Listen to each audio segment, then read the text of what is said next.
आरक्षण घोटाळ्यामध्ये अजितदादांची अवस्था आम्ही काय करणार?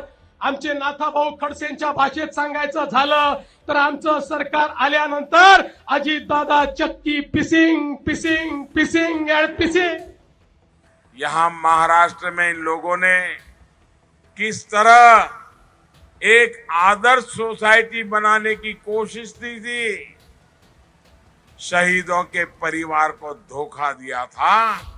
इससे तो नांदेड़ और पूरा भारत भली भांति परिचित है। अशोकराव लीडर नाही आहेत, अशोकराव डीलर आहेत। तुम्ही बघा, रॉकेल पासनं तर पेट्रोल पंपापर्यंत डीलरशिप कोणाची, मोटरसायकल पासनं मोटर गाडीपर्यंत डीलरशिप कोणाची, सगळी डीलरशिप त्यांची। हे डीलर आहेत, हे लीडर नाही आहेत। वो कहते हैं ना, राजनीति में कुछ भी अनएक्सपेक्टेड नहीं है। कब क्या हो जाए कोई नहीं जानता।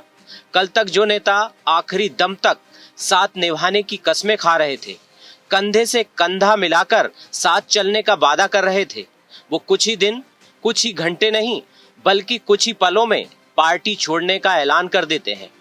खासतौर पर बीजेपी में जाने वाले दल बदलू नेताओं ने यही ट्रेंड सेट कर दिया है।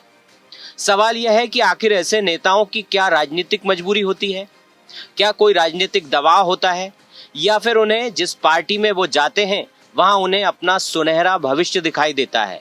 बात करें मध्य प्रदेश की तो यहाँ दल बदल का सबसे सही उदाहरण ज्योतिरादित्य सिंधिया ने सेट किया था, जो अपने 19 समर्थक विधायकों के साथ बीजेपी में आ गए थे और सरकार में शामिल हो गए। तो आइए जरा उन दल बदलू नेताओं की कुंडली खोलते हैं और इन सवालों के जवाब तलाशने की कोशिश करते हैं। पहला नाम अशोक चव्हाण, पूर्व सीएम और सांसद। महाराष्ट्र कांग्रेस के कद्दावर नेता, पूर्व सीएम और 2 बार के सांसद अशोक चव्हाण को लेकर किसी को अंदाजा भी नहीं था कि वो रातों रात पार्टी बदल लेंगे। इधर चव्हाण कांग्रेस छोड़ बीजेपी में आए नहीं कि दूसरे ही दिन बीजेपी ने उन्हें राज्यसभा उम्मीदवार घोषित कर दिया। ऐसा नहीं लगता कि कांग्रेस उन्हें राज्यसभा या लोकसभा के लिए नॉमिनेट नहीं करती। फिर कांग्रेस छोड़ने की असल वजह क्या है? क्या इसके पीछे आदर्श हाउसिंग सोसाइटी घोटाले में उनका आरोपी होना है? क्योंकि वह इस मामले में ईडी और सीबीआई के जांच के घेरे में है।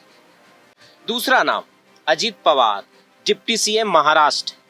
महाराष्ट्र के डिप्टी सीएम अजित पवार अपने चाचा शरद पवार से रिश्ता तोड़ बीजेपी और शिंदे की शिवसेना के साथ हो लिए। इस बार भी उन्होंने डिप्टी सीएम पद लिया। एनसीपी और अजित पवार पर 70,000 करोड़ के सिंचाई घोटाले में शामिल होने के आरोप थे। तीसरा नाम छगन भुजबल, मंत्री महाराष्ट्र। महाराष्ट्र विकास आघाड़ी सरकार में मंत्री रहे एनसीपी नेता छगन भुजबल भी अजित पवार के साथ मौजूदा सरकार का हिस्सा बन गए हैं। बीजेपी सांसद किरीट सोमैया ने उनके खिलाफ महाराष्ट्र सदन घोटाले का आरोप लगाया था। वे 18 महीने जेल में भी रहे।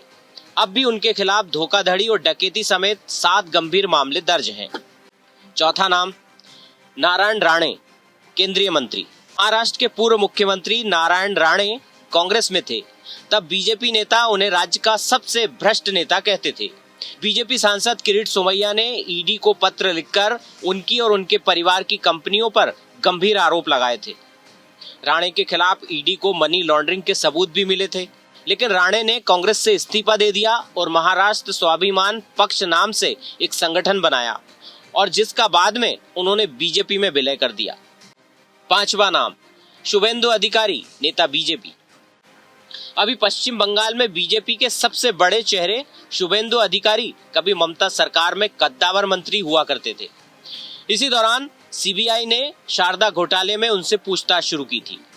ईडी ने उनके खिलाफ जांच शुरू की थी, लेकिन बाद में वे बीजेपी में आ गए। छठवां नाम मुकुल रॉय, नेता टीएमसी। पूर्व केंद्रीय मंत्री मुकुल रॉय पर पैसे लेकर शारदा घोटाले में फंसी चिटफंड कंपनी का फेवर करने का आरोप लगा था। इस केस को सीबीआई देख रही थी। उसी दौरान मुकुल रॉय बीजेपी में आ गए।